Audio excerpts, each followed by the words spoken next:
MeMonster. Chapter 166. Hit me. I need to test its durability. Boss spoke while wearing the bear head. Seeing her triumphant expression, I hesitated for a moment before striking the bear's head weakly. How is it? I don't feel anything. Try hitting harder. Is that all you've got? I raised my hand, clenched my fist, and after a light stretch, struck down with full force. Goong! A small echo resounded in the jungle. How is it? After staying still for about 30 seconds, her head creaked up and two lifeless bear eyes glared at me. I thought I should probably take them out and use them as glass eyes. Letting out a dry cough, I went back to dismantling the grizzly bear. Meanwhile, the bear head's mouth and eyes glared at me fixedly, unmoving. LV2 grizzly bear leather. LV3 grizzly bear's gallbladder. Your dismantling technique improves to LV2. You can instantly dismantle monsters LV2 and lower. Monsters you personally dismantle will receive a boost in Hajin. Done. The grizzly bear's meat was inedible because it was too heavy with muscle, so I only collected its leather, which could be used to make various equipment, and its gallbladder, which could be used to make medicine. We're done, so let's go back.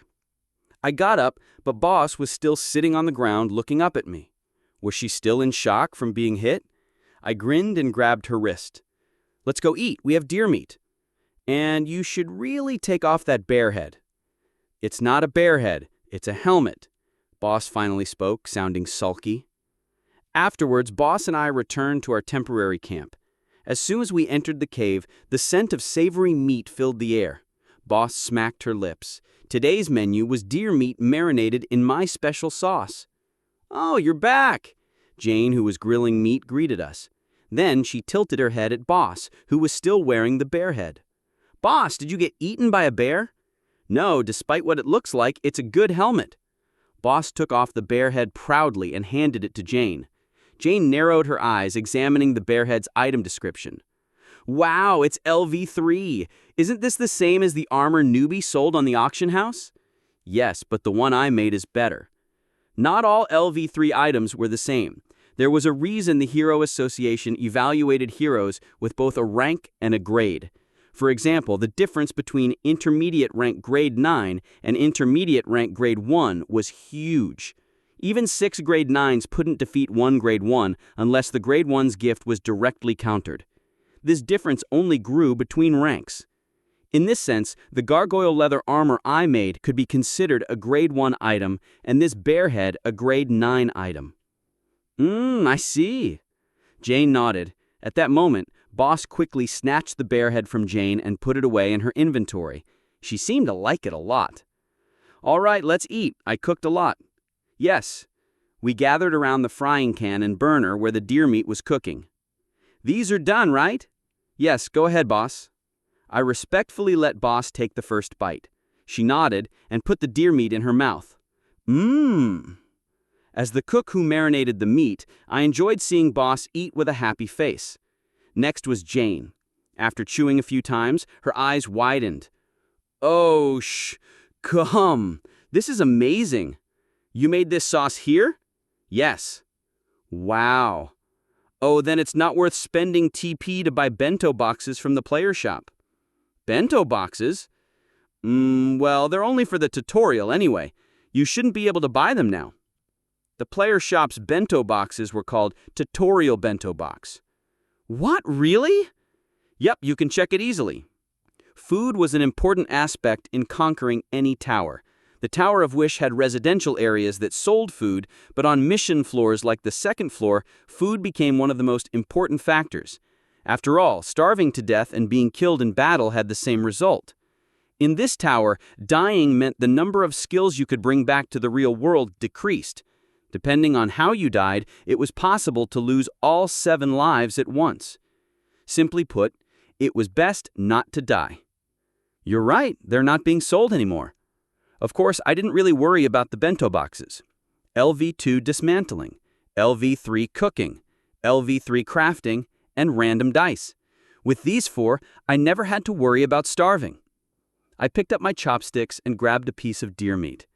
It was delicious, just as I expected. I could practically feel my HP going up. Eh? Why can't I access the public forum? What, really? Hearing Jane, I tried to access the public forum. You cannot access the public forum in mission floors. Oh, another setting had changed from the original story. But I didn't check my smartwatch. There were too many changes to the tower, most of them minor. They were all things I could ask the system. You didn't know about it? No. Really? I thought you knew everything. Haha, it's not like I'm the master of this tower.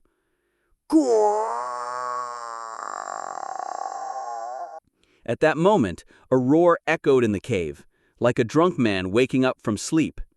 It was Chuck Young-jun. Having woken up, Chuck Young-jun stretched and walked over to us. He quietly grabbed a handful of deer meat and stuffed it in his mouth. Got any more? Hold on, I took out another chunk of meat from the inventory.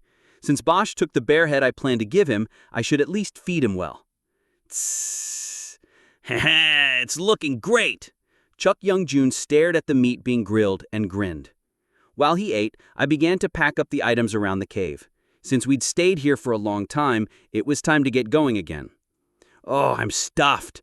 7 minutes to cook, 1 minute to eat. Chuck Young-jun swiftly finished his meal and got up. Then let's get going. All righty. Okay.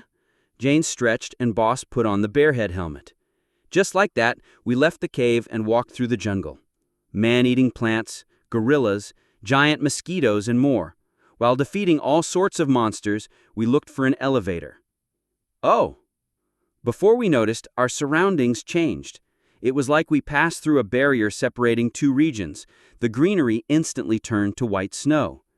Taking a step back didn't change anything. It was as if we'd been transported to a different area. Where are we? It looks like Antarctica. How mystifying. We were just in a jungle. A fierce blizzard was blowing in the snowfield. The area's freezing temperature made it seem like the hot and humid jungle was just a dream. At the same time, a blizzard blew endlessly in the bitter cold. Rachel used the power of her elementals in full force and barely managed to finish an igloo and brought her 2 fainted Glauds members inside and put blankets over them. Your strength increases by 0.005 point. Your stamina increases by 0.005 point.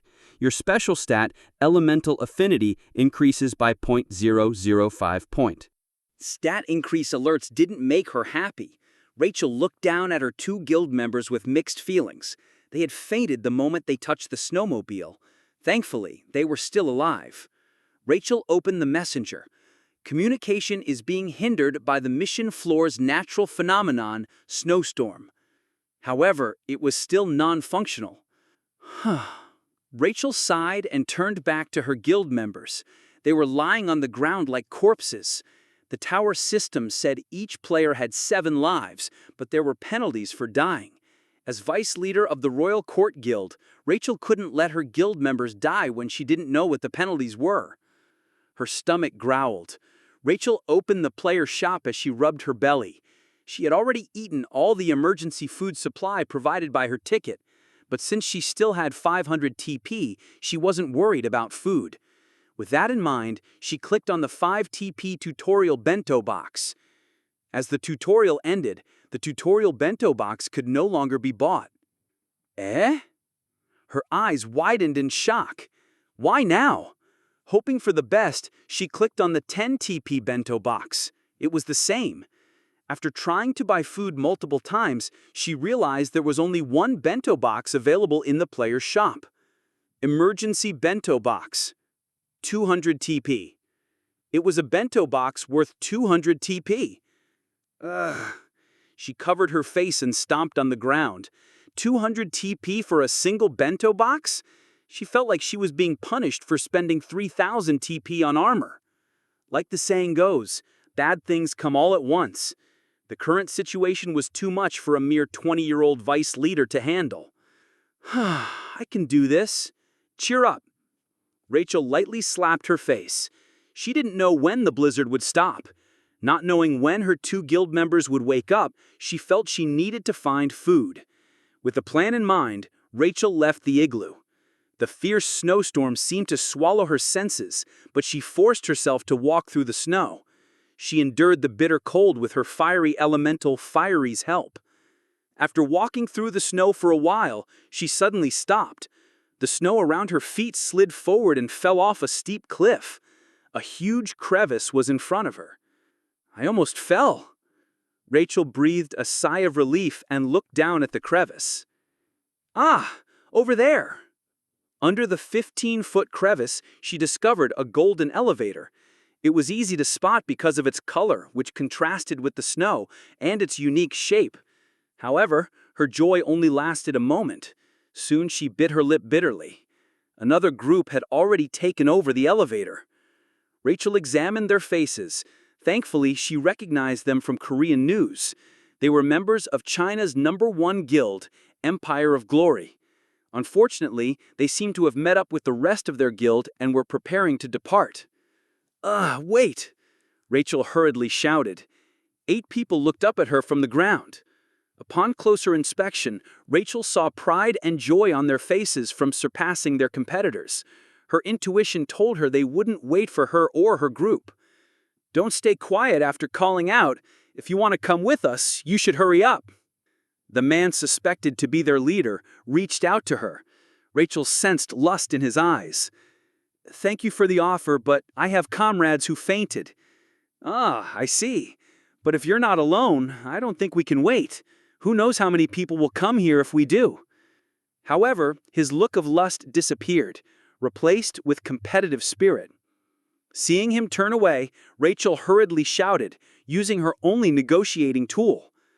"I understand, so I'm willing to pay 500 TP. No, I'll pay 1500 TP for my 2 comrades." "Vice leader, do we look like beggars? Despite how we look, we're one of the best in China. I also have a level 3 armor, although I don't have it on me right now." "Oh, you were the fool who bought the gargoyle's leather armor?"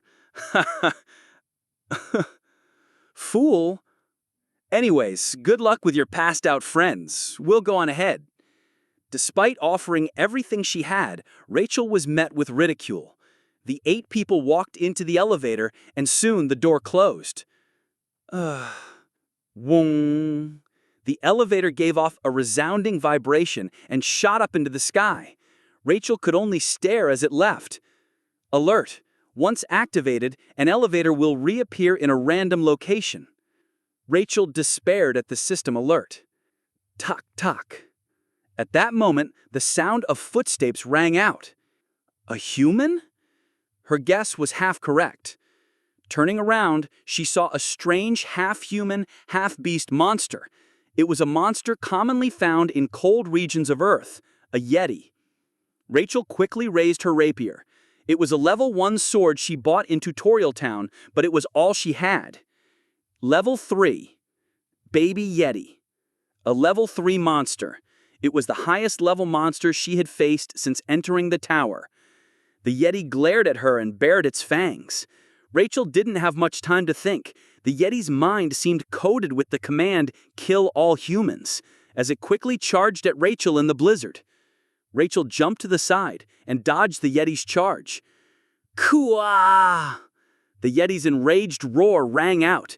As it charged again, Rachel decided to fight, but its movements were smarter this time.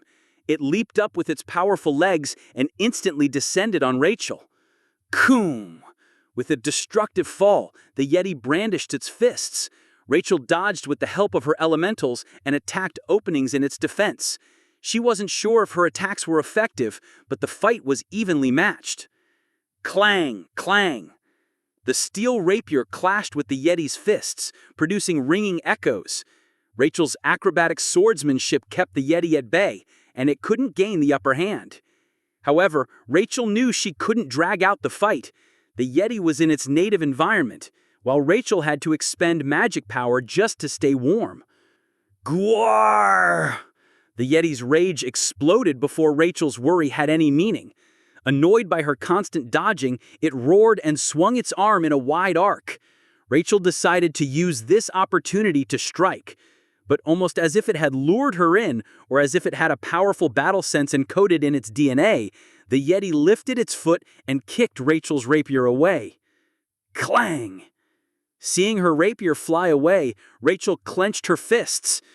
Use the gum if teethless. She infused elemental power into her small fist and punched. Koom!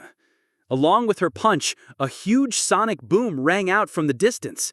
If she wasn't paying attention, she might have thought the sound came from her fist. Regardless, the sudden attack drilled a huge hole in the Yeti's chest, and its flesh and blood splattered on Rachel. Rachel stood in a daze. The Yeti had stopped moving completely. Soon, it fell forward. Beyond the fallen corpse, Rachel spotted her savior, a man wearing a black hood and all sorts of equipment. Even at a glance, he looked extremely warm. Who? Before she could finish, the man pulled his hood down. When Rachel saw his face, her jaw dropped. Rather than surprise or delight, she first felt a sense of ease. He spoke. "Nice to see you again." As Rachel originally thought, there was no way he could have died in the tutorial. In fact, seeing the robe, armor, mask, and other equipment he wore, Rachel felt foolish for ever worrying about him. He was doing far better than her, no matter how she looked at it. Seeing the smiling Kim Hajin, Rachel became lost in thought. Chapter 167. It wasn't a coincidental meeting. I ran here as soon as I saw the elevator shoot up and heard a girl scream. Rachel seemed to be in danger, so I had to use 3 of my precious bullets. Still, I decided not to regret it too much, since a Yeti's horn was a valuable material. After our reunion, Rachel led me to her igloo. "Come in. It's surprisingly warm." "Thanks." No, never mind." She seemed to have many questions, but she didn't press further. I entered the igloo without saying much. Inside, 2 other people looked to be in poor condition. What happened to them? Suddenly, Rachel nodded. Yes, they touched a snowmobile and suddenly... Snowmobile? I interrupted her. There was only one thing a snowmobile could refer to. Yes, a snowmobile. Where? You shouldn't touch it. You'll become like them if you do. I think it's a trap. Rachel's expression darkened. Of course, I knew about the fainting. If someone touched a dwarven artifact bare-handed, they'd be passed out for about 2 days. Don't worry, I know how to handle it. If I really couldn't find a way, I planned to use the Book of Truth, but it seemed I could save it for finding the steles. Eh? How? Where? In the book the second floor administrator is reading. Well, I'll explain later. For now, before heading out to find the dwarven artifact, I took out the jungle gorilla's leather from my inventory. Here, this should keep them warm. Ah, thank you. Rachel quickly put the leather over her guild members. They looked a bit like corpses in a morgue, but at least they were warm. Judging by the color of their faces, they should be waking up soon. That's what I'm hoping. I smiled reassuringly. Touching the snowmobile without preparation caused one to faint for at least a day, but it wasn't life-threatening. Then let's go find the snowmobile. Do you remember where it is? Rachel still looked worried, but nodded. Yes, I can ask my elementals for direction. I arrived in front of the snowmobile with Rachel. Buried under the blizzard, only a vague outline remained. I wanted to claim it for myself immediately, but now that I was here, there wasn't much I could do. In truth, this hidden piece was rather easy to find. The second floor was only as big as Daegu Metropolitan City. Not only were there 3 of them on the second floor, but they were extremely noticeable. However, this hidden piece had a barrier surrounding it. Touching it carelessly would make you faint. Although Kim Soo-ho could cut the barrier apart with his Sword Saint gift, I had nothing of the sort. I want to see Soo-ho. Soo-ho? You mean Kim Soo-ho? Rachel tilted her head at my murmuring. Yes, it's been 3 years since I last saw him. In truth, I did see him from a distance a few times. I asked Yu Yena to give him medicine, even tricking him into thinking they were vitamins, since Kim Soo-ho didn't like getting stronger through medicine. Although the sender was always anonymous, he probably knew it was me. Maybe. After thinking for a while, I came up with an idea. I immediately turned on my smartwatch. Device Link. My laptop's newest function, Device Link. Broadly speaking, this dwarven artifact is equipment. Search nearby device. I swallowed hard and clicked search. Searching for devices within 300 meters. Search complete. 1. Dwarven Supercar. This device has no owner. Would you like to set its owner to Kim Hajin and link to it? I was half sure this would work, but thankfully it did. I clicked yes. Setting its owner and linking to it requires 200 SP. Would you like to continue? 200 SP. It wasn't cheap, but this artifact could be used until the 7th floor. It was certainly worth the cost. I clicked yes again. In an instant, golden light shot up from the snowmobile. The blinding light spread warmth in all directions, melting the snow and ice around it. Just like that, the supercar revealed itself. It had a black body engraved with golden symbols and was big enough to seat 3 or 4 people. It operated without wheels, resonating with mana, a true mystical dwarven artifact. With the transfer of ownership, Dwarven security barrier has been deactivated. Now the barrier was gone. I hopped on the snowmobile, which seemed to have a heating function, as the seat was warm. Eh? Are you okay? Yes, this is part of my gift. I gave a brief explanation to Rachel, who looked at me in shock. Get on, Rachel, see? I'll drive you to the igloo. Can I ride it too? Of course. You won't get hurt, so don't worry. Rachel blinked a few times, then got up behind me. Let's go. Wing. Driving the Dwarven supercar wasn't much different from a normal snowmobile. Using the path we took to get here, we returned to the igloo. The 30-minute walk was reduced to 3 minutes. Oh, I'm sorry about this. After dropping Rachel off at the igloo, I scratched my neck, feeling sorry. Rachel was the one who found this artifact, but I was taking it for myself. Rachel smiled brightly. You don't need to feel sorry at all. I wouldn't have been able to use it anyway. But I still... I walked into the igloo and took out a level 1 wooden storage box. I'll give you this. It's a storage box. I made it in the jungle. I put an ice attribute setting on it, so it should function as an ice box too. I opened the storage box. There's food inside. It's marinated deer meat.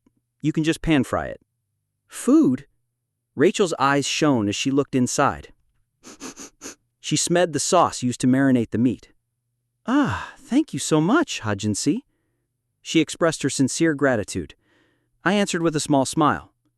Afterwards, Rachel sat down on the floor. I'm fine, so you can go. Your comrades must be waiting for you. Growl. Rachel's belly growled. Her face flushed red, and she quickly took out a frying pan and a burner. Tick, tick. She turned the burner on and put the frying pan on it. Would you like to join me? No, I'm fine. I already ate. Rachel looked at me for a moment, then nodded, and placed 3 small pieces of deer meat on the frying pan. You should cook more. You must be starving. I have more guild members than just these 2. I need to save some for them. I see. Then I'll take my leave. You can send a friend request later. My ID is... I paused. My ID was Extra 7. But if anyone asks, don't tell them my ID. Got it. Rachel didn't ask for a reason and simply agreed. Wait, Extra 7? Then, as though she had suddenly remembered something, her eyes shot open. The one who made 20,000 TP is... Yes, that's me. Right. Then that equipment, with 20,000 TP... She murmured to herself, seeming to reach a conclusion. I grinned as I left the igloo. The blizzard was still blowing fiercely. I put on my hood again and jumped on the Dwarven supercar. For now, let's go to Boss. I took out a GPS receiver, which I bought from the player's shop before separating from the others. Although it cost 700 TP, I considered it a good purchase since it could be used indefinitely. Number 1 GPS, northeast, 680 meters. Boss's GPS wasn't too far away. I stepped on the accelerator and the Dwarven supercar charged through the snow. Feeling the refreshing air as I sped along, I crossed 680 meters in exactly 20 seconds. In any case, as soon as I stopped the Dwarven supercar, I heard Boss's voice. I turned northeast from where I was standing. 1,000-mile eyes pierced through the curtain of snow. "You have 7 lives in this tower." I can see Boss standing in the snow, surrounded by 4 or 5 people. "So, I'm sure dying once won't be a big deal." Ha! Boss's warning was only met with sneers and ridicule. "What? You're gonna kill us? Do you think we'll just stand here and do nothing? Why don't you take off that bear head, or do you want us to do it for you?" She had run into thugs. I quickly raised my Desert Eagle, but I had no chance to intervene. Twack! The shadow beneath Boss shot up. Black magic power formed a blade and pierced the neck of one of the talkative men. "Cook! What? Fuck! Hey, just kill her!" The thugs quickly jumped back and unleashed their magic power. But Boss's application of magic power was extraordinary. She easily neutralized their attacks and even reversed the spell used by the magician. Then she counterattacked with her shadow blade and tearing their limbs apart. Quah! Quack! Screams of desperation and pain, the sound of bones breaking and flesh being torn apart, rang out. A shadow danced above the white snow, with blood and internal organs flying in all directions. The situation ended in just a minute. Silence returned to the snowfield. Amidst severed body parts, Boss let out a tired sigh. There was a single drop of blood on her white skin, which looked especially cold. "Boss," I called. At that moment, her shoulders flinched. Under the fiercely blowing blizzard, Boss turned around. Her eyes flickered as she stared at me. However, she soon returned to her usual self and muttered, "You're back." Yes, it was quite a spectacle. I joked, but Boss didn't react or say anything. She simply walked past me. Tuck, tuck. Walking forward in the white snowfield, she left behind a trail of blood. Her footsteps were elegant and powerful, but lonesome. I followed her silently. The wind blew coldly. I tried my best to ignore the bear-head helmet she was wearing. Chameleon Troop? Meanwhile, Yu Yen Ha was in the outside world, having a video call with Yu Jin Hook. Yeah, Yu Jin Hook finally revealed a new piece of information. She decided not to ask whether he had been hiding it or had just found out. "By the way, are you not entering the tower?" "It's hard for me to find the time. It apparently takes a month to finish the tutorial. I'm sure you don't need me to explain further." Past the video call screen, Yu Yen Ha was looking at news about the Tower of Wish. People returned from the tower after clearing the tutorial by buying some sort of ticket, and those who died without clearing it.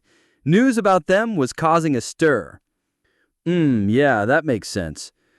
Anyways, please continue with what you were saying. With Yu Yen Ha's prompt, Yu Jin Hook continued. Right, so I think this Chameleon Troop is the group behind the Kwang-O incident orchestrated by Jae-Chu Chol. Yu Yen Ha listened with a stiff expression. The assassin hired by Jae-Chu Chol and commanded by Yu Jin Wong, Yu Jin Hook, was now telling her the identity of this assassin. The problem is whether this Chameleon Troop is the same as the current one. Yu Yen Ha stared at Yu Jin Hook silently, demanding an explanation. Before continuing, Yu Jin Hook surveyed his surroundings. There was only a single fly on his window. Jesus, how can a fly be that big? Hey, chase that thing out. You don't have to worry about a fly.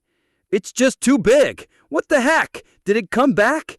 Jeez, just ignore it. You're in North Hamgyong Province. No one knows about that place anyway. Oh, it's gone. Okay, I won't say it again, so listen carefully. After chasing the fly away, Yu Jin Hook let out a dry cough and began to talk about the Chameleon Troop.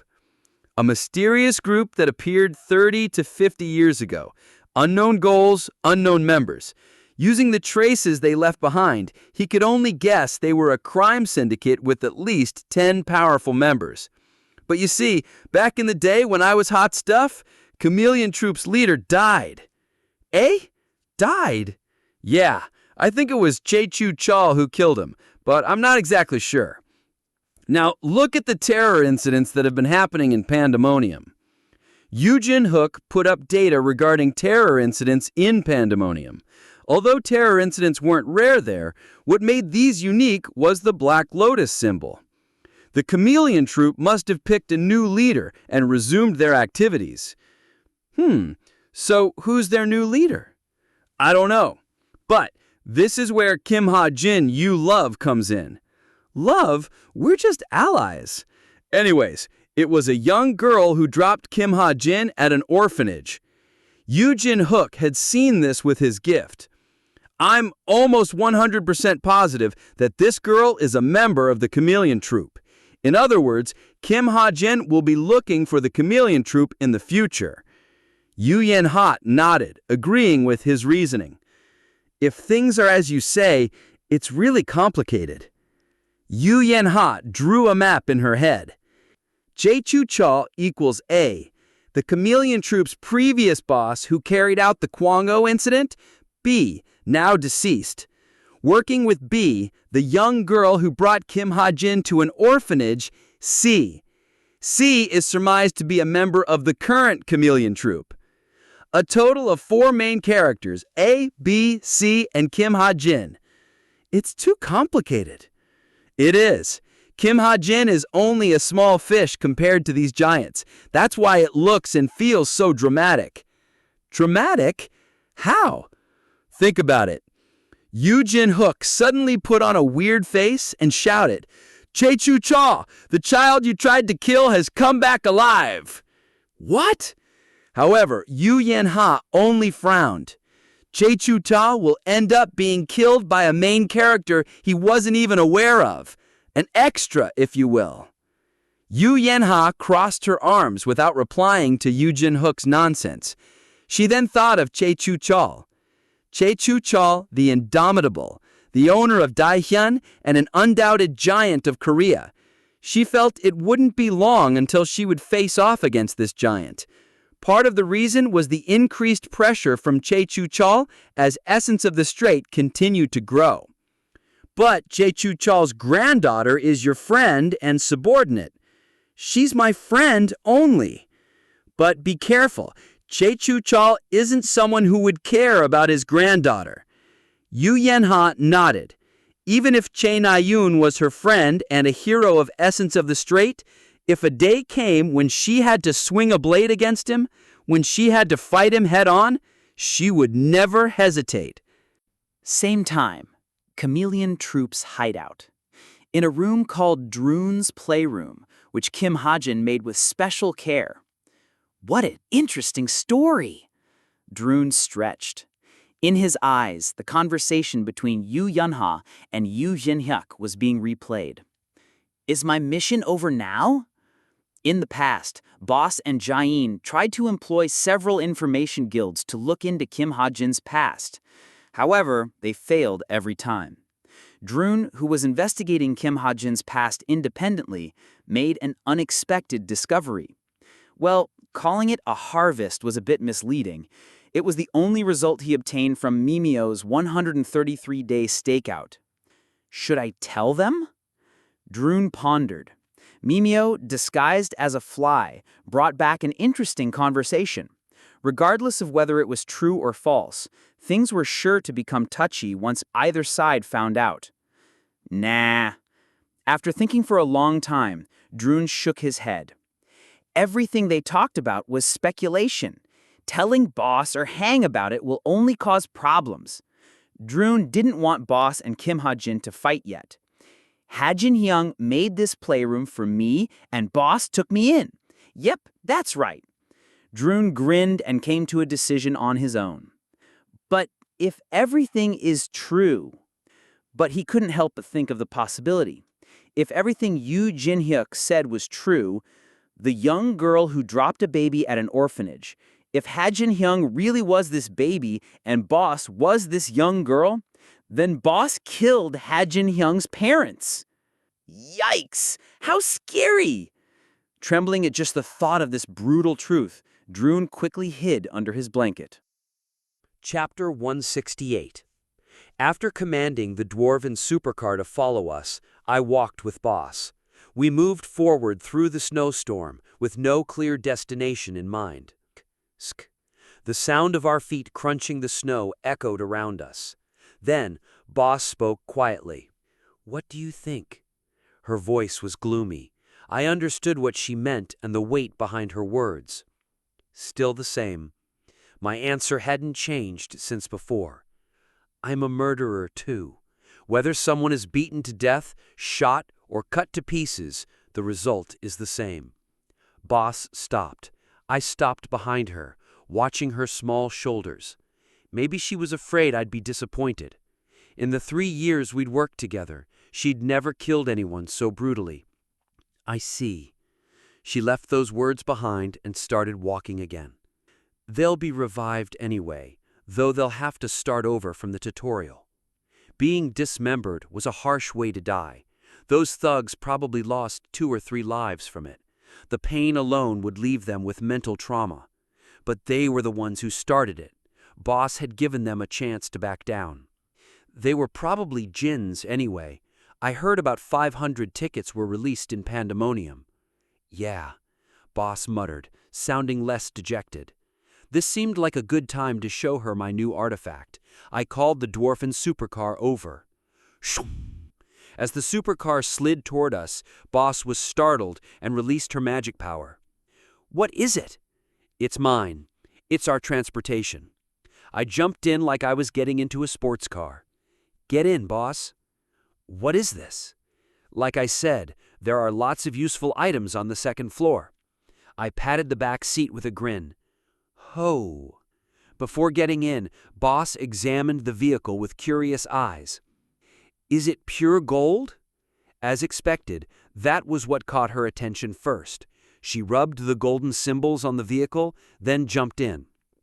All right, it's pretty fast, so hold on tight. Oh, also, before setting off, I took out the Yggdrasil leaf and cast a blessing on the dwarfen supercar. Yggdrasil's blessing envelops the dwarfen supercar. All effects of the dwarfen supercar increase by 1 level. Hold tight. Okay. I stepped on the accelerator. As I drove the snowmobile, I glanced at Boss. She was calmly watching the scenery. She looked beautiful, except for one thing. Boss, you should take off that bear head now. Ah! Boss's eyes widened. She quickly took off the helmet. I forgot I was wearing it. I was thinking about other things. Her face turned slightly red. It was the most expressive I'd ever seen her. Day 2. Like Rachel, we built an igloo to spend the night. By morning, the blizzard had cleared and sunlight reflected off the snowy field. As soon as I left the igloo, I took out the dwarven supercar from my inventory. Chek Jong-young and Jine were getting bored, so I needed to find the dwarfen stele quickly and move up to the 3rd floor. Let's see. Muttering, I took out the Book of Truth. It was my first time using it in the Tower of Wish. The system warned me about using stigma, but I hoped Luke, the 2nd floor administrator, wouldn't notice if I used less than a single streak. Luke wasn't a high-ranking NPC. Speaking of NPC ranks, the 3rd floor's administrator should be the famous magician Medea. Unfortunately, her personality wasn't great. To think the administrator of a trashy residential area would be a mythical rank NPC? What a terrible setting. Anyway, I asked the Book of Truth what I needed to know. Is there a dwarfen stele within 3 kilometers radius? The Book of Truth immediately consumed 0.5 streaks of stigma, and a sharp pain followed. Ah! As expected, using stigma in the tower came with greater backlash. But the pain was worth it. The Book of Truth revealed the stele's location. It's not far. Northwest, 1.3 kilometers. I got on the dwarfen supercar and sped off. It took less than 3 minutes to reach the coordinates. Inside a huge crevice at the edge of the glacier near the ocean, a stele-like object was buried under the snow. I carefully drove the supercar down the cliff. This snowmobile can handle vertical paths, so the descent was easy. Found it. A dwarfen stele was buried in the snow. I dusted my hands off in front of it. At the same time, a system alert popped up. You discovered a dwarfen stele. The contents of the dwarfen stele have been stored in your database. Ekorald quiim phkmoyus. I couldn't understand it, but I could leave the translation to the Book of Truth. I immediately asked for a translation. Maybe because the dwarfen language was easy to translate, it didn't use much stigma. Young Dwarf's Diary of Enlightenment. Today, Old Man Hairy Nostrils taught me the most important mindset as a descendant of Hephaestus. What the heck is this? I frowned as I read the translation. A diary? Where are the potion recipes? I kept reading. Then I walked up to the stele to check for anything else. When I touched it, a burst of golden light erupted. It was the same light I'd seen before, the light of accumulation of luck. Shwa! The golden light from the dwarfen stele poured into my eyes. I stood still and absorbed it. Young Dwarf's enlightenment resonates with your trait, dexterity. Trait dexterity disappears. It has been replaced by Young Dwarf's dexterity. Its rank has been increased. Ha! I trembled with excitement at the system alerts. Dwarves, the descendants of Hephaestus, the innate dexterity of this mystical race. I clutched my chest and took a deep breath.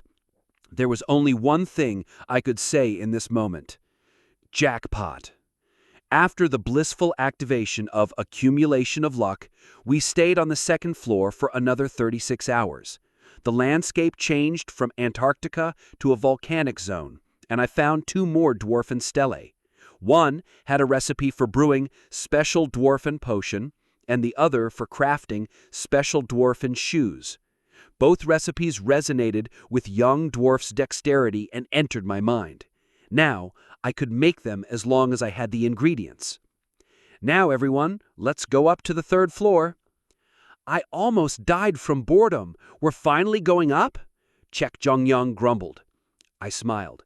Didn't you have fun fighting the flame octopus? You said it lasted 12 hours. I'm tired of it now. I want to fight with humans. Judging by Giant and Boss's faces, they felt the same way. I didn't blame them. There was nothing fun to do here. Chek Jung-young stood up. All right, we're really going up now, right? Yes. You better not be lying, otherwise I'll squash your head. Chek Jung-young sounded impatient, but none of us were worried. I'd already found an elevator. We left our base and walked to the elevator. It was covered in granite from the magma we'd poured on it, so it didn't look like an elevator at all. I'm breaking it. Yes. Chek Jung-young punched the granite mound. Quang! The granite shattered, revealing the elevator. All right, let's get on. By the way, Hajin, is everyone going to be able to come up? There were about 4,000 people, and only 4 of us are taking a single elevator right now, Giant asked. I'm not sure, but I'm guessing about 80% will make it up. In truth, the elevator's speed would double after a week due to the acceleration phenomenon. Really? I can't see more than 50% going up, though. Well, we'll see. Anyway, hop on. We don't have time. Oh, right, okay. We got on the elevator, which had only 3 buttons, floor 3, open, and close. I pressed the 3rd floor and close buttons, then sat on the floor. Wong. With a loud roar, the elevator began to rise. I'm hungry. Hajin, let's eat some deer meat. Oh, I gave all of it away to my friend. What? All of it? Jain was shocked. It was enough to feed all 4 of us for a week, even with Chek Jung-young's appetite. Yes, but you know the dwarven supercar, right? You could say I traded it for the meat. We still have lots of boar meat left. Ah, I see. If that's the case, then I guess it's fine. Though I don't know what kind of idiot would trade that artifact for food. Knowing how useful the dwarven supercar was, Jain accepted it. By the way, is this thing going up? Probably. A yawn escaped me. It took 8 hours for the elevator to go back and forth. That meant we'd be here for 4 hours. This is the perfect time to sleep. We decided to sleep until the elevator arrived. I took out 4 pieces of monster leather for each of us. Good night, boss. Yes. You too, newbie. You too, Giancy. I checked my messenger before sleeping. There were a few new messages. Nayun Jajang Men. Hyungnim, did you clear the 2nd floor? If not, you can join the elevator we found. We decided to wait about 3 hours before leaving. I'll give you the coordinates if you want to come. The message was sent about 30 minutes ago. At first, I turned off the messenger without replying. But if Nayun Jajang Man was really that girl... I'm on the 3rd floor now. I felt like she'd wait longer if I didn't reply, so I sent a brief message. Nayun Jajang Man. Oh, as expected of Youngnim. Oh, right. Before you go, make sure you stock up on food. Food? Yep. Deer or wild boar. If you've never dismantled wild animal before, now's the time to do it. Got it. Is there nothing to eat on the 3rd floor? I didn't say more. I wasn't sure if Nayun Jajang Men was Chai Nayun, but my heart felt heavy, so I pushed the thought away with a sigh.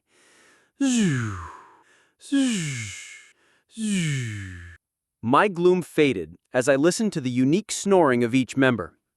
I should sleep too. I closed my eyes and breathed slowly. 1, 2, 3. Ding! In my half-sleep, a clear ringing echoed. I opened my eyes and got up. The elevator door was opening. Kuhu, I like this leather. It's from the bear I defeated, right? Yes. I put the bear blankets back in my inventory and stood at the door. This is the 3rd floor. You are now on the 3rd floor. The elevator door opened fully. I looked out. 3rd floor.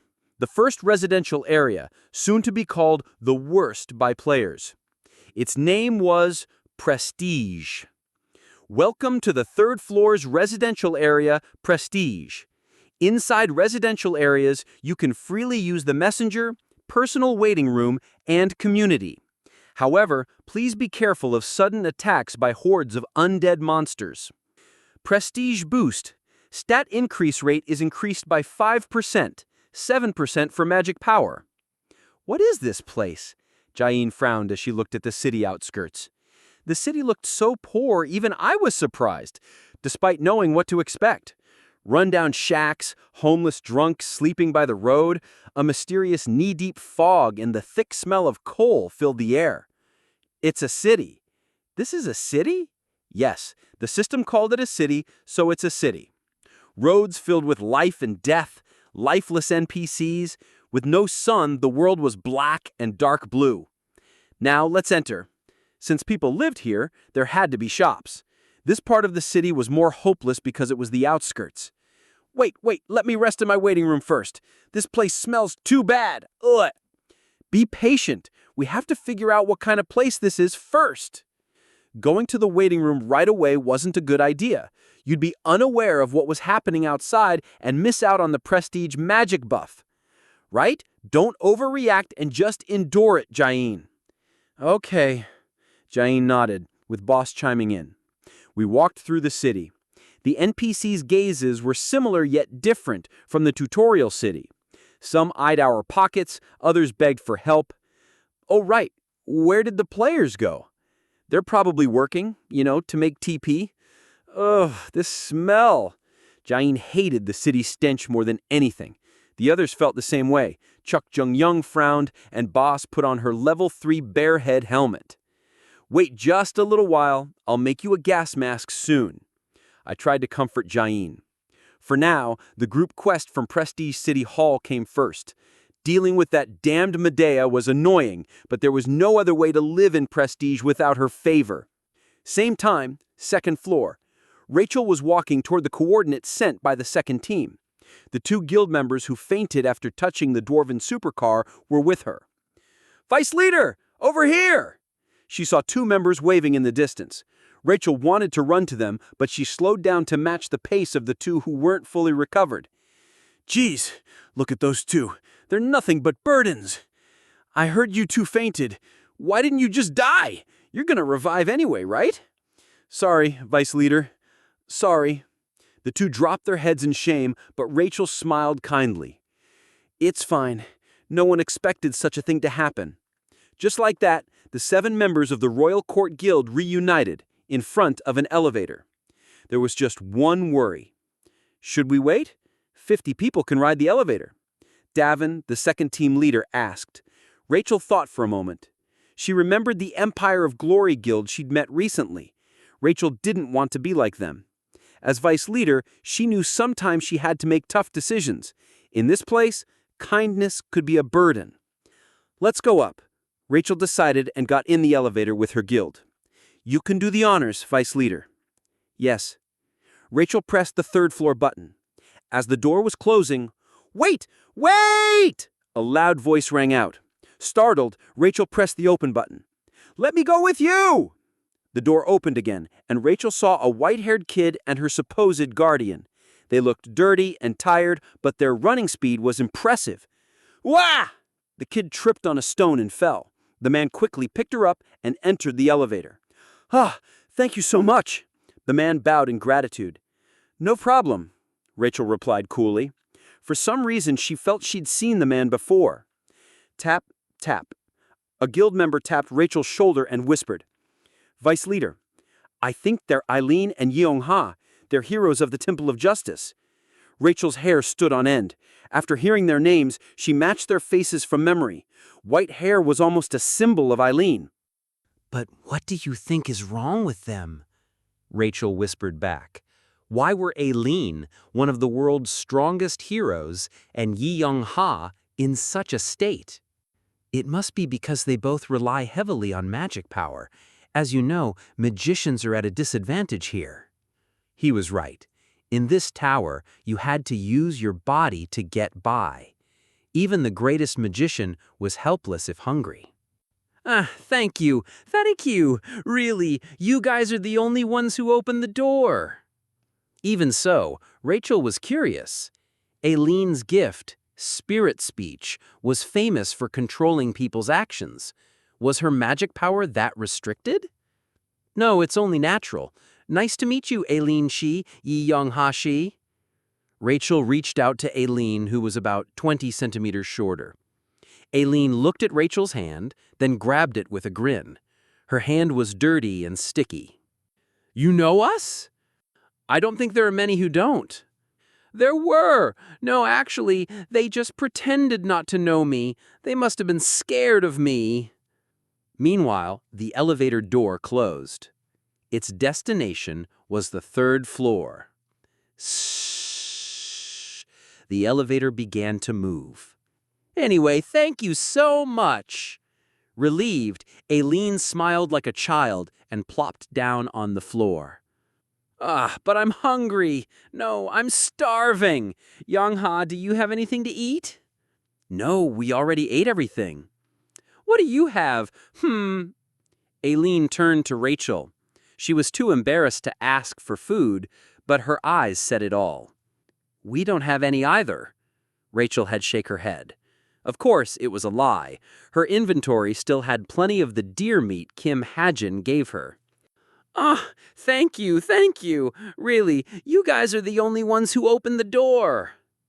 LV2 Kim Hajin's special sauce deer meat. LV2 satiety. LV3 taste. Letting them in the elevator was one thing, but Rachel couldn't share this LV2 food. It was extremely delicious, and she planned to share it only with her guildmates. Chapter 169. Queek! A red crystal spear shot forward, piercing the neck of a level 1 ribbon pig. The pig collapsed with a painful roar. Che Ne-yun pulled the spear out of the dead pig's neck. Dismantle. With her soft murmur, the pig's corpse split into meat and leather. Che Ne-yun picked up the edible parts and put them in her inventory. Your inventory is full. Can't you fit more in? No. Che Ne-yun's inventory was filled with food she had collected over the past 4 hours. Yi Ji-yun's voice rang out from behind her, sounding tired and worn out. Yeah, I'm done now. What about you? Is your inventory full? Huh? Yeah, mine is full too with food.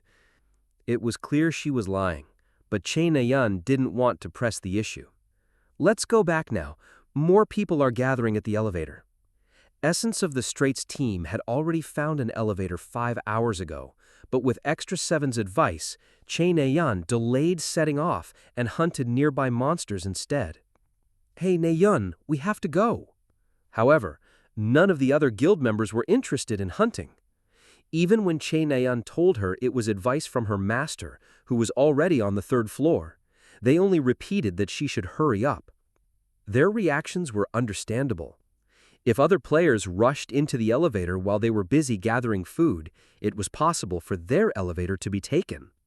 How many people do we have? Despite the Essence of the Straits members' uncooperative attitude, Che Na-yun managed to obtain enough food to last the entire team 1 to 2 weeks.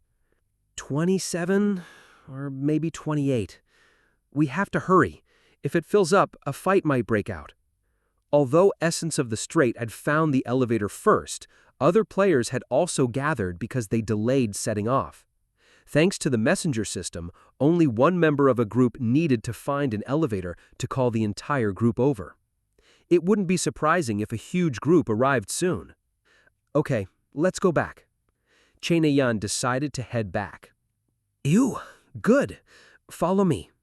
Holding the red crystal spear, Che Na-yun followed Yi Ji-yoon. The two of them ran and arrived at the elevator in just 15 minutes. It was obvious to anyone watching that Essence of the Straits members were unhappy.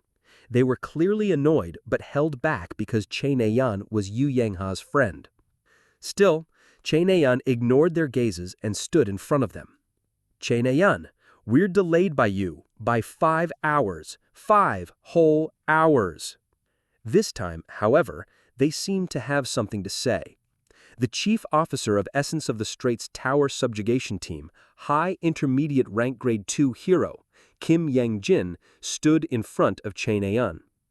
Don't you have anything to say to us? I suggested hunting together, leaving behind one team to defend the elevator and taking shifts. What? Kim Yang-jin frowned. Like I said, we need to stock up on food for the 3rd floor. The 3rd floor's administrator said the 3rd floor is a residential area. You think a residential area will be low on food? Che Na-yun didn't reply. Extra 7, who was already on the 3rd floor, told her to stock up on food. But she didn't want to explain the same thing again and again. She knew her words would only be seen as excuses because of their bias. We're delayed because of you. Do you understand that? Yes, sorry. I won't let it happen again. Che Na-yun simply lowered her head and apologized, following the chief officer's orders. That was one of the conditions she accepted to get the tower's entrance ticket. Kim Yang-jin didn't say anything more and opened the elevator door. The other members of Essence of the Strait entered, and some bystanders also got in. The last person to enter was, unsurprisingly, Che Na-yun. Departing for the 3rd floor. There were 29 people in the elevator. Not only were they stuck in a small space, but the atmosphere was extremely awkward. Thinking about having to stay in this suffocating atmosphere for 4 hours, Yi Ji-yoon clapped her hands and tried to lighten the mood. Right, so, did you guys meet any famous people in the tower? Famous? Yeah, I'm sure there are many famous heroes, mercenaries, and hunters in the tower. So? Everyone ignored her, making the atmosphere even more awkward. Shouldn't they say something since we let them join our elevator? Yi Ji-yoon grumbled inwardly. I met someone. At that moment, a man wearing a black robe raised his hand.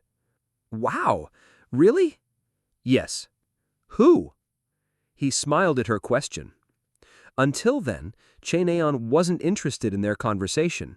She was just looking through the auction house for useful items and wondering if she should sell her red crystal spear. I saw Fenrir. Che Na-yun's head shot up as if struck by lightning. She turned and looked at the black-robed man.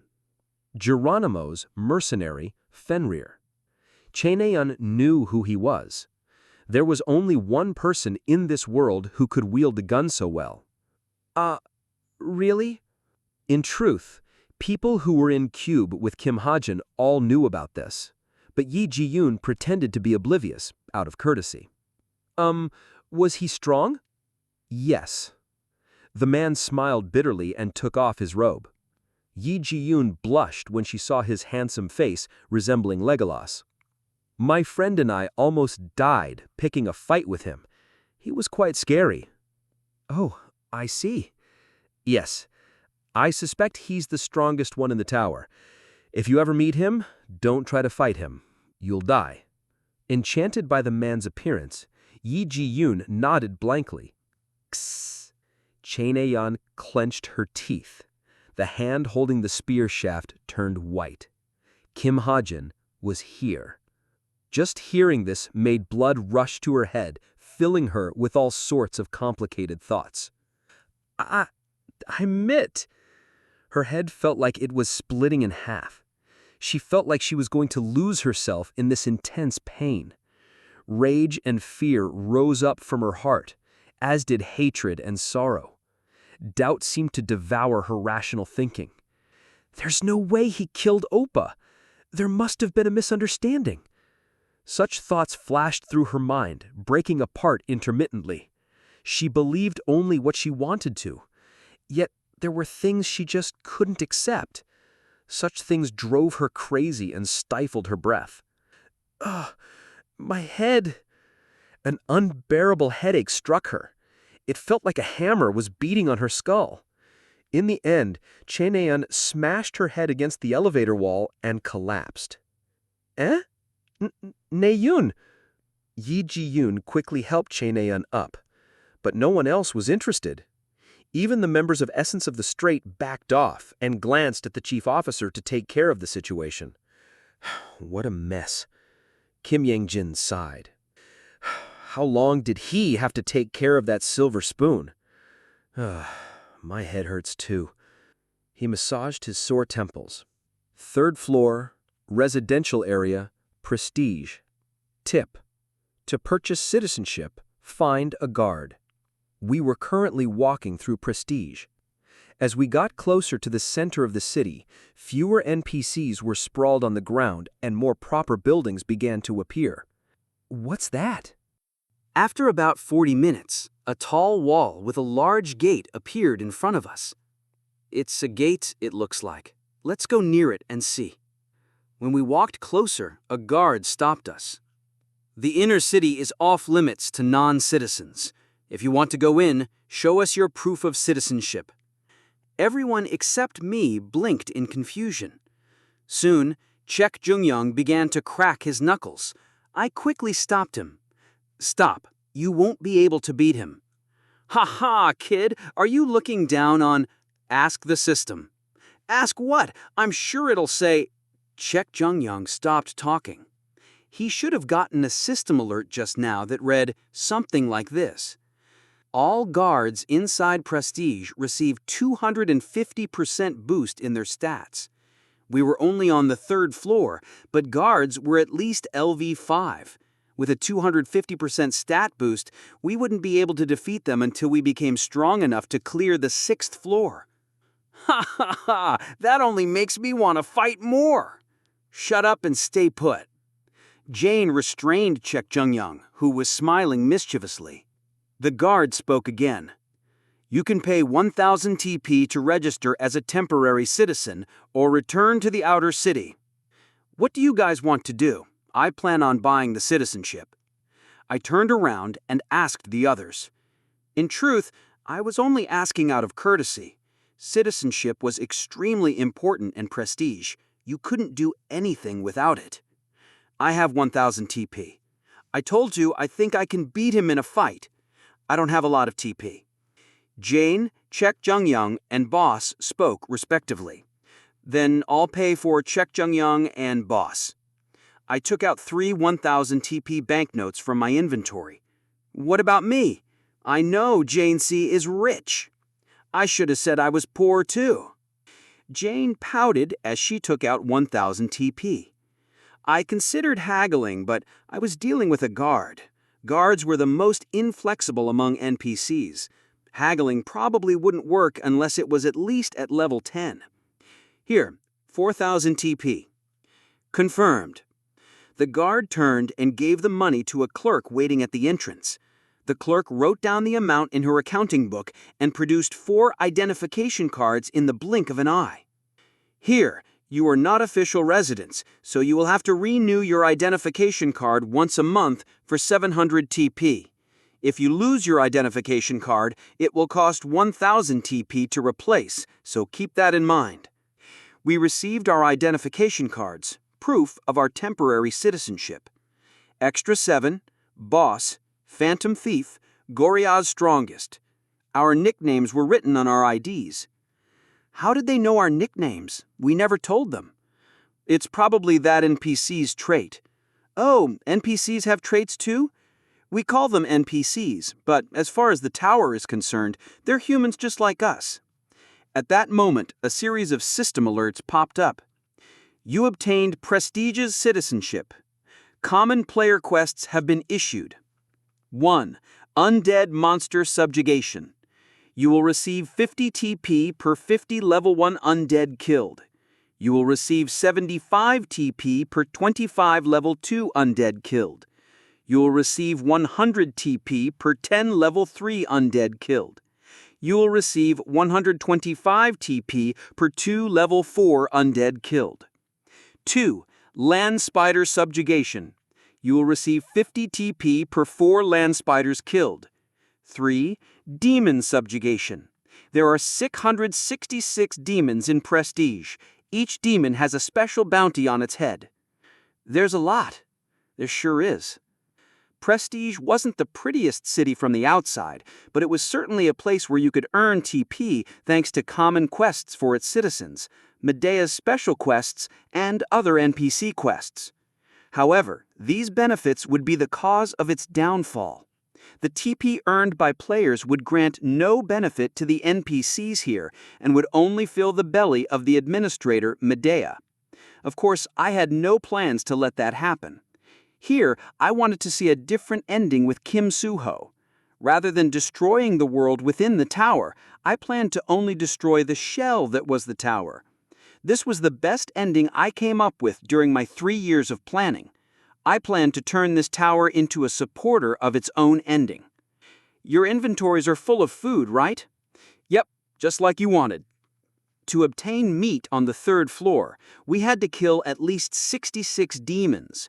Before then, monsters and wild animals all spawned as undead, so we could only eat grass. That was the shortcut to losing vitality and stats. Aren't you going in? Seeing us standing still, the guard asked as if to urge us. We will, but before that, I pointed at the building next to the wall. How much is it for a building like that? You should be able to buy it for 5,000 TP. The guard answered. If I didn't have citizenship, he probably would have ignored me completely. Why? Do you want to buy a building? Yes, I plan to. Why? I just thought it'd be nice to have a shop. I answered Jane's question. Afterwards, system alerts popped up.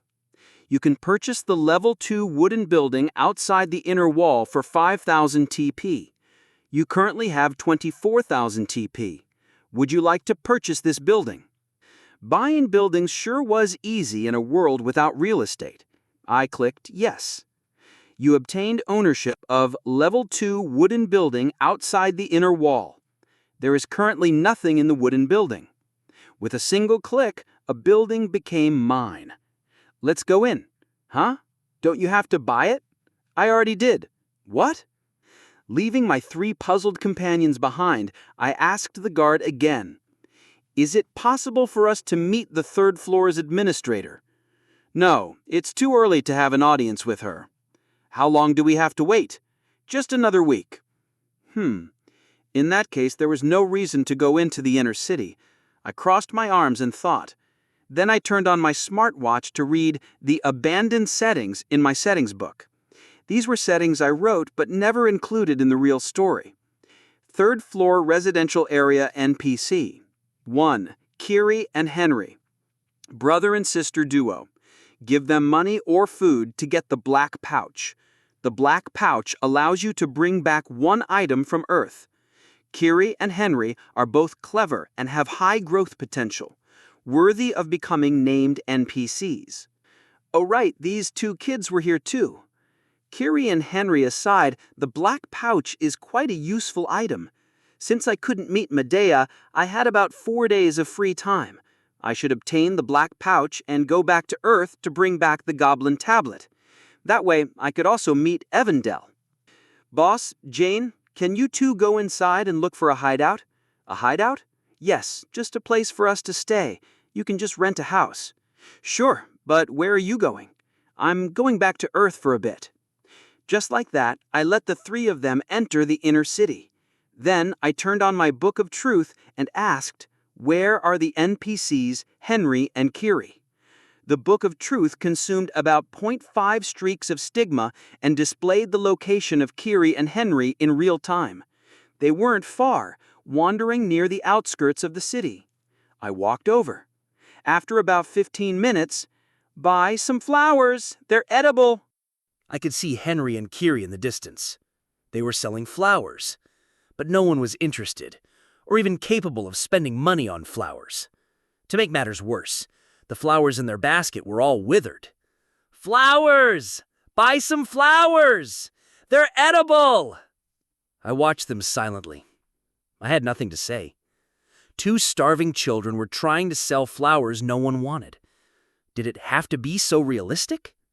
Sighing away any depressing thoughts, I walked over to them. Flowers! Buy some flowers! Kiri and Henry were startled when they saw me. It was understandable, considering I was entirely covered in black clothes. I took off my hood and mask and smiled brightly. How much are they? You'll buy them? Yeah. The younger sister, Kiri, spoke to me. She hesitated, unable to meet my eyes. 10 TP. Each? Yes? No. Everything in this basket is 10 TP. Kiri gave me the entire basket. Meanwhile, Henry stood next to her, trembling in fear. Did they think I wouldn't buy anything if each flower was 10 TP? I looked at them silently, then noticed a black cloth peeking out of Henry's back pocket. That must be the black pouch. By the way, what's that? That black thing. I knelt down to Henry's eye level and pointed at the pouch in his back pocket. Kiri turned to Henry nervously. This? Henry began to fiddle with the pouch, looking troubled.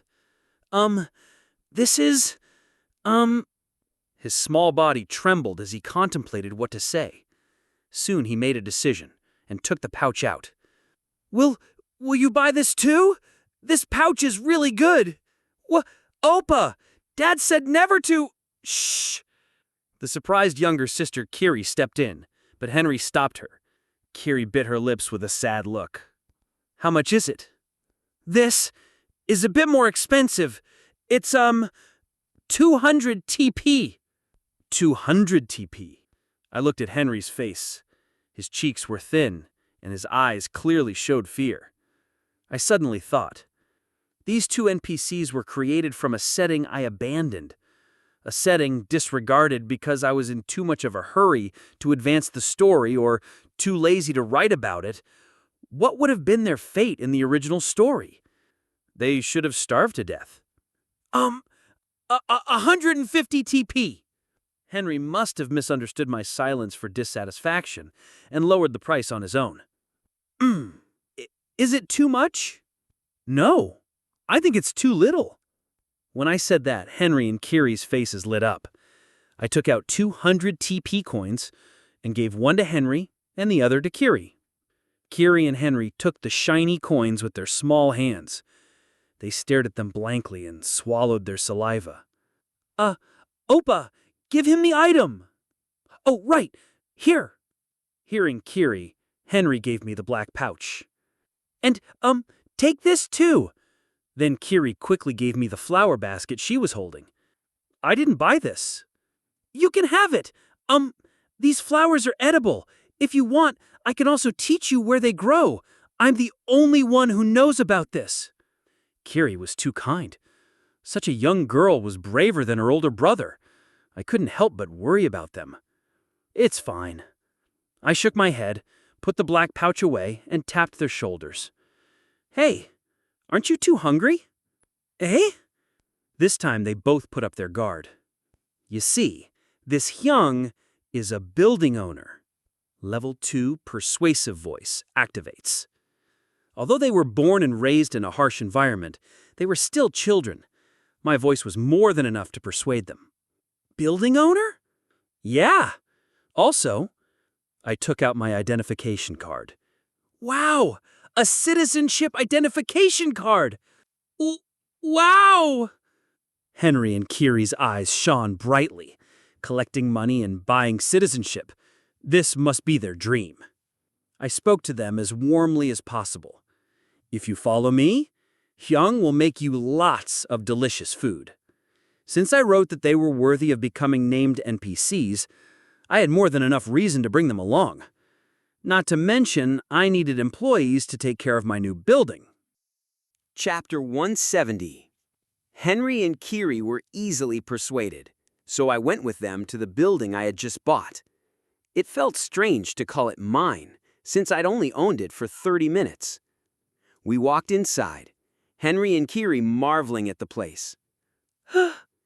When they saw the empty interior, both gasped. Kiri, the more perceptive of the two, quickly realized something was off. There's nothing here. Huh? Oh. I understood their suspicion. An empty building like this was often the setting for crimes. Kwang! It's empty because I only bought it a little while ago. I tried to calm them, but Kiri's legs shook uncontrollably. She hid behind Henry, who glared at me in terror. What do you want? Save us. We're sorry. Please don't kill us. Kids, I'm not a bad guy. Their faces turned purple. I approached slowly, trying to reassure them. Guys, we'll give you back the money. Please don't kill us. Saying anything more would only make things worse. So I sat down on the ground, took out the burner and frying pan I'd bought from the player shop, and pulled out my special marinated boar meat. Hick, hick. The siblings quieted, only sobbing softly. I put the meat on the pan and glanced at them. They stayed wary, but I noticed them sniffing the air and licking their lips. I spoke up. Of course there's nothing here. I only bought it just now. Come eat. You must be hungry. Starvation was a huge problem in Prestige. I'd even written about groups resorting to cannibalism. Their suspicion was natural. Kiri still hid behind Henry, who stuttered as he asked, Really? What would I gain from hurting you two anyway? Tz. The boar meat sizzled, releasing a savory aroma that tempted them. Come eat. It's fine. That's not human meat. It's boar meat. Where did you get it? I heard livestock can only be found in the inner city. I showed you my ID, didn't I? Finally convinced, Kiri and Henry approached the pan, drooling. I took out 2 plates, placed pieces of meat on them, and handed them. Me first! Wait. Henry took both plates, stopping Kiri from rushing in. He took the first bite. Num, testing for poison. As he chewed, his eyes grew livelier. Oppa, can I eat it too? Yeah, eat. They began eating with their hands. Worried about germs, I handed them 2 forks I'd made earlier. Thank you. They ate quickly. I watched them with a smile, then asked, How old are you guys? I'm 13 and Kiri is 12. They looked no older than 10. Malnutrition had stunted their growth. Are you 2 living by yourselves? Yes. Hee. Kiri nodded joyfully, chewing on the meat. For some reason, her answer sounded bitter. She'd said the black pouch was from their father, but now she claimed they lived alone. The meaning was clear. I put another large chunk of meat on the pan. Once cooked, I split it and gave each half to them. You guys can stay and eat while I fix up this place. Yes, thank you. I patted their heads and stood up. Looking around the empty space, I pondered how to decorate it to make it well known. Of course, I already had an idea. 30 minutes. That's all it took to transform the building into a real shop. With new shelves, display cases, stands, and a counter, it was the best-looking shop in the outer city. Wow, you're so good at making things. Wow. Henry and Kiri stared in awe, their bellies full from the boar meat. I'm just talented. Wow, talented. Whoa. They were impressed by everything I said. How cute. All right, you don't have to sell flowers anymore. Just work here instead. Here? Yeah, and I'll provide 3 meals a day and a monthly salary of 200 TP. 200? Their jaws dropped. What kind of work do we need to do? Cleaning the shop and selling items. We'll do it, but what items? Oh, right, hold on. Coming up with items to sell was easy. I took out 4 random dice from my inventory and rolled them, thinking, please turn into something sellable. The dice transformed into 4 items. Only a level 3 sword and a level 2 lever armor were worth selling, but it was better than nothing. I put them on display, then added other equipment I'd made. A bear leather jacket, red crystal axe, gorilla tendon wrist protector, and more. I'm opening the shop tomorrow. The sword is 1500 TP, the axe is 1000 TP, the armor is 600 TP, and the jacket and wrist protector are 300 TP each. You can sell them for higher, but don't lower the price. Yes, understood. Henry and Kiri nodded excitedly. I smiled and added, from now on, think of this place as your home. You can live here too. Given the building's size, there had to be an attic. I wasn't sure how I knew, but it was probably the dwarven knowledge I'd gained from the stele. Here? Yep, that's okay with you, right? They looked at each other. At first, they seemed happy, but their expressions darkened. No. Our dad might come back, so we have to stay home. You can just leave a note behind. Oh! They were easily persuaded.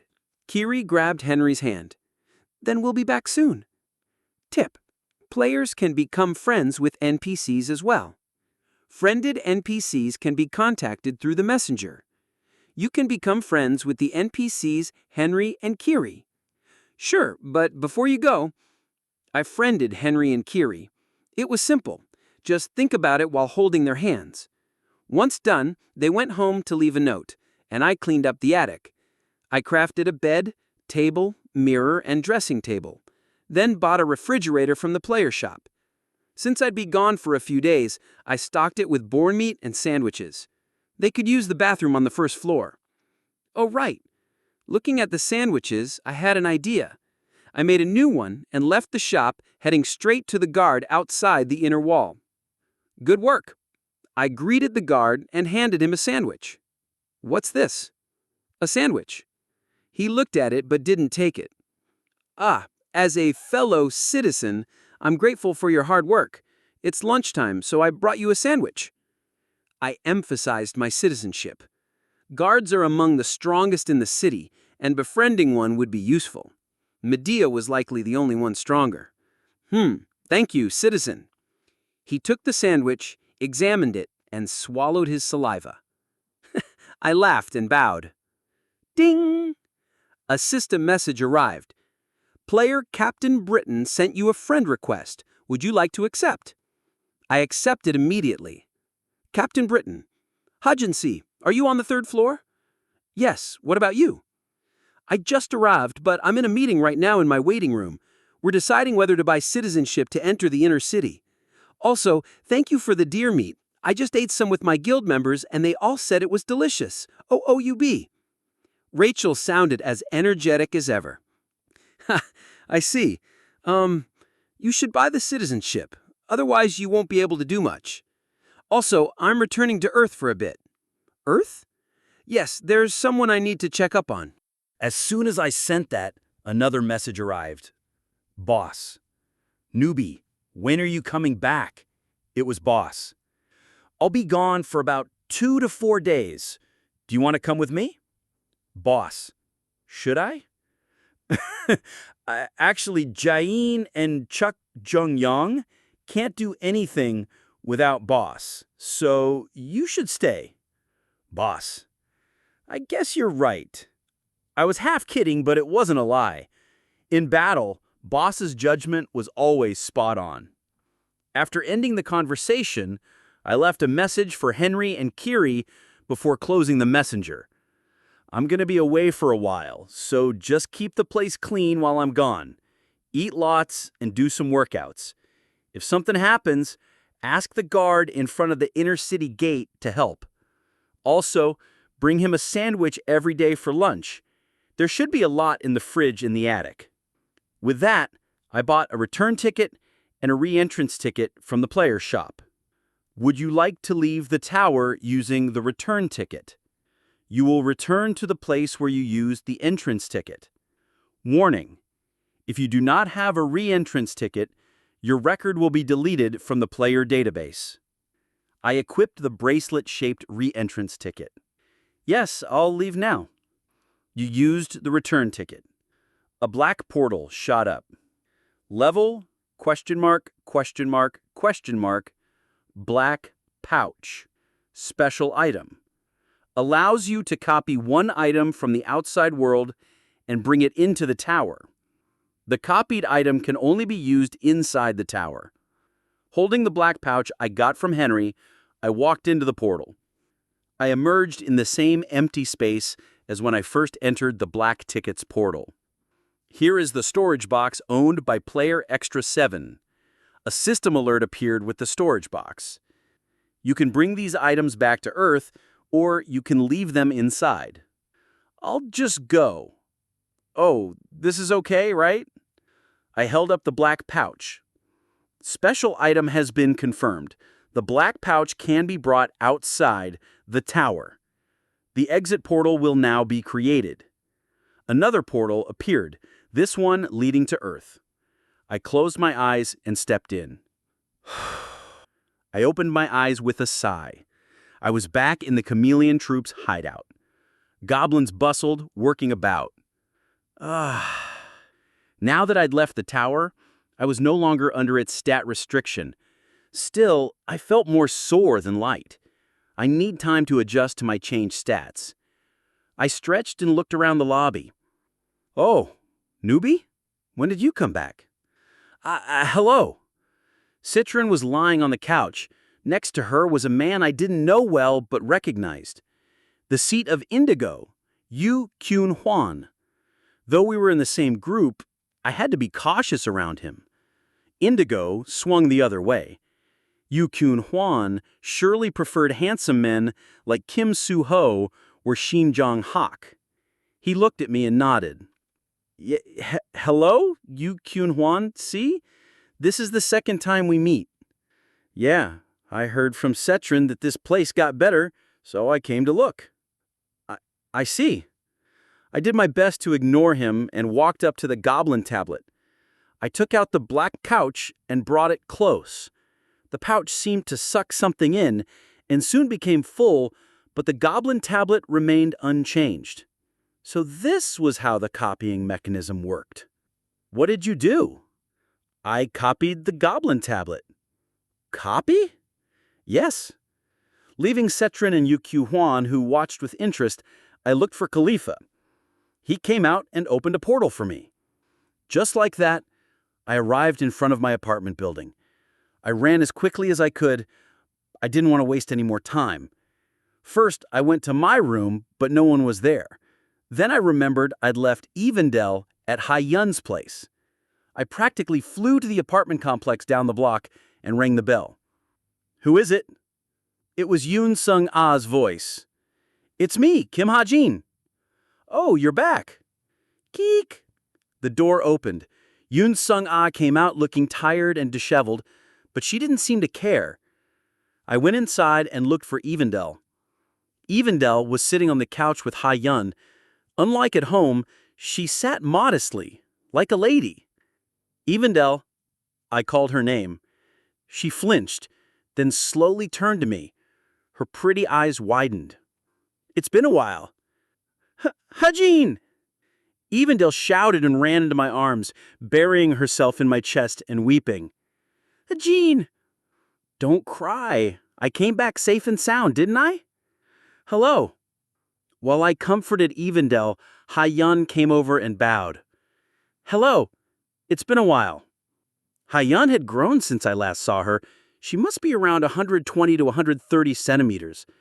Why wasn't Evendel getting any taller? How cute, Yoon Sung-ah murmured apathetically. I glanced at her, still hugging Evendel, and was shocked.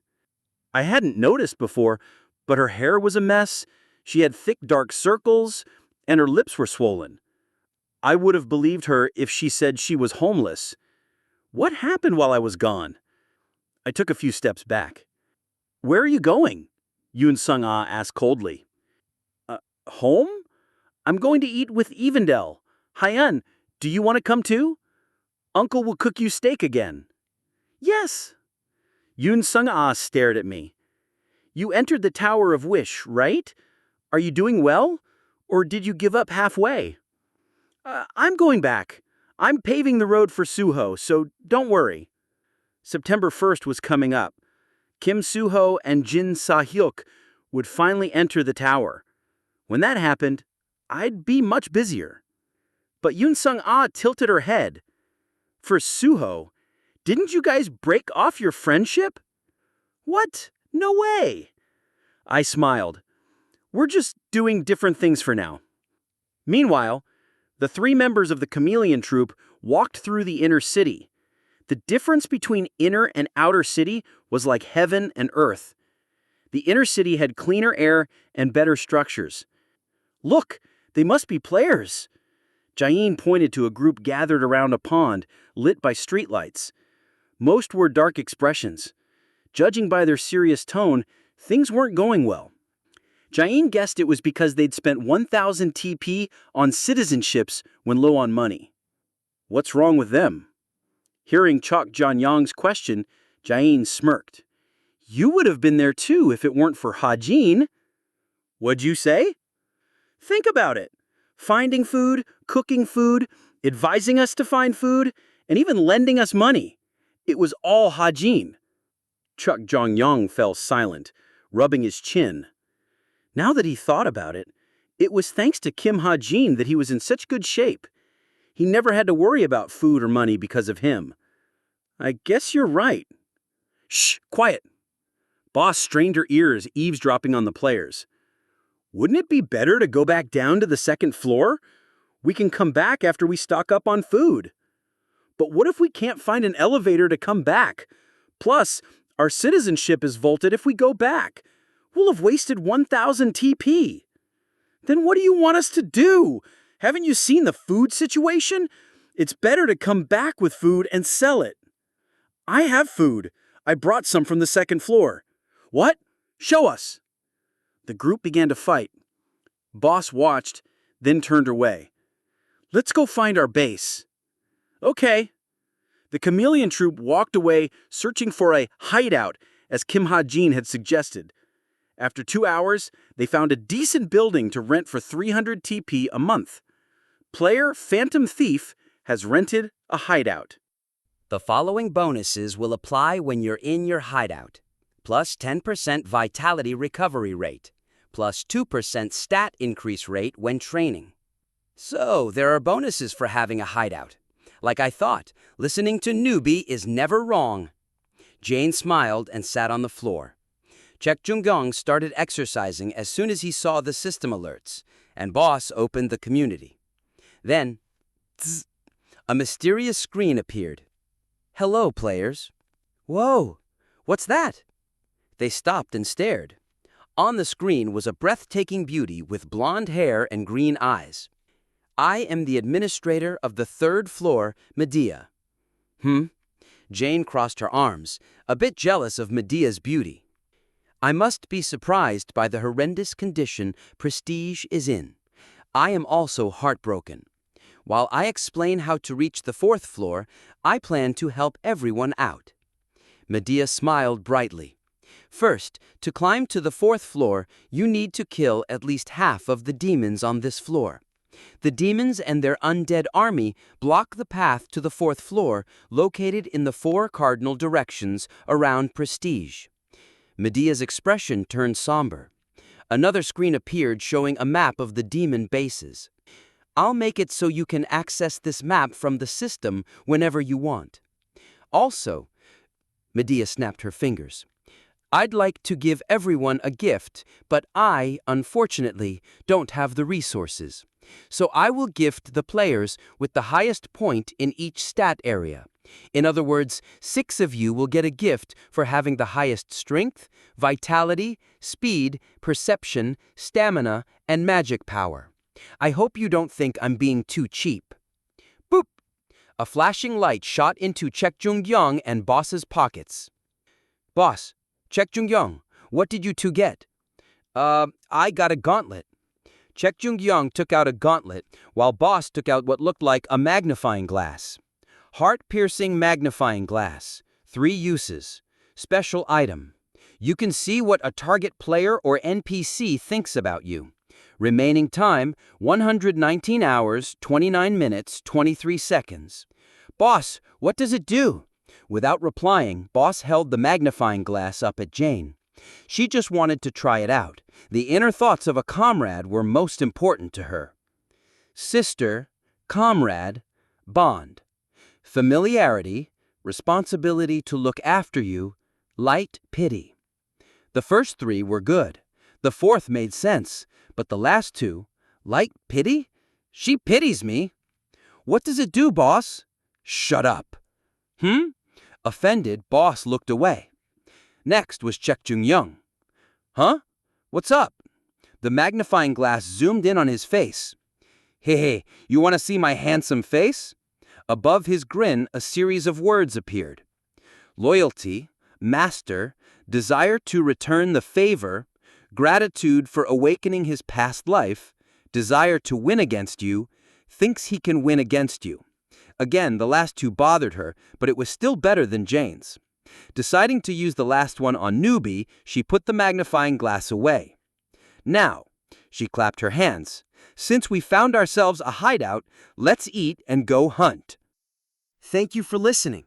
If you enjoyed this story, don't forget to subscribe, comment, and like the video.